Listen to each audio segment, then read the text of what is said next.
Hello everyone, আসসালামু আলাইকুম। আশা করি সবাই ভালো আছেন। আমার নতুন একটি ভিডিওতে সবাইকে স্বাগতম। এই যে আমার মুরগিকে আমি খাবার দিয়েছি, দেখুন একটু আগে খাবারগুলো দিয়েছিলাম। এই খাবারটা মুরগি অনেক পছন্দ করে। আর হলো মাছের গোড়া বা মাছের কাঁটা দিয়ে ভেঙে তরকারি দিয়ে এটাও খুব পছন্দ করে। তো দেখুন আমার এই মুরগিগুলো কয়েকদিন পর আবার ডিম পারবে। প্রায় 10 দিন ধরে গ্যাপ পাচ্ছে, রেস্ট নিচ্ছে 10 দিনের জন্য। আর এগুলো বাচ্চাগুলো দেখুন, বাচ্চাগুলো বেশ বড় হয়ে গিয়েছে, এরা নিজে নিজে এখন খাবার খেতে পারে, তাই এদেরকে আলাদা করে দিয়েছি মা বাবা থেকে। আর এদের মা একটা ডিম পেড়েছে কালকের আগের দিন, আর আজকে একটা ডিম পারবে।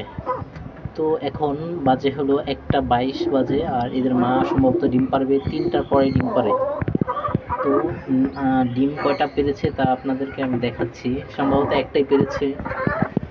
এই যে একটা ডিম পেরে বসে আছে।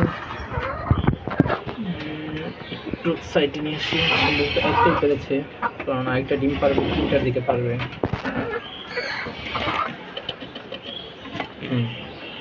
একটা ডিম পেরেই তা দিতে বসে পড়েছে। আর আজকে যে ডিমটা পারবে সেটা হলো 3টার পরে ডিমটা পারবে, আর এটা সম্ভবত নর হবে আর এটা মাদি হবে। তো ডিম লিখে দিলাম, এদেরকে ডিস্টার্ব না করি। আর আমার কবুতরের এই জোড়াটার বাচ্চা ফুটেছে, বাচ্চাগুলো অনেক বড় হয়ে গেছে। আর এদের মা বাবাকে আমি গোসল করে দিয়েছি, কারণ শরীরে মনে হয় ছোট ছোট পোকার মতো হয়েছে, উকুনের মতো হয়েছে সেইগুলো। আর এই বাচ্চাগুলো এখন অনেকটা বড় হয়ে গিয়েছে। এই যে বাচ্চাগুলো দেখতে পাচ্ছেন, বাচ্চাগুলো শুক্রবার ফুটেছিল আর শনিবার একটা ফুটেছিল।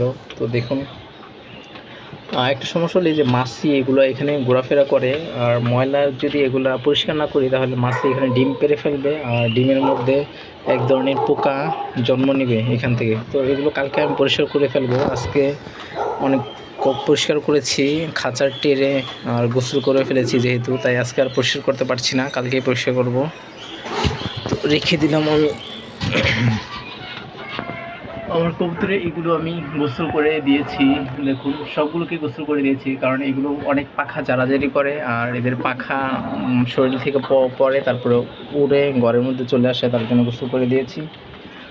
এই মুরগিটা দেখুন, মুরগিটা ভাত খেয়েছে কিন্তু এই কালোটাকে খেতে দেয় না, অনেক ঠুকুর দেয়, কারণ এই মুরগিটা বড়। তো যাই হোক, অনেকদিন পর ভিডিও আপলোড দিলাম। সবাই ভালো থাকবেন, আর একটা লাইক আর একটা সাবস্ক্রাইব করার অনুরোধ রইল। আল্লাহ হাফেজ।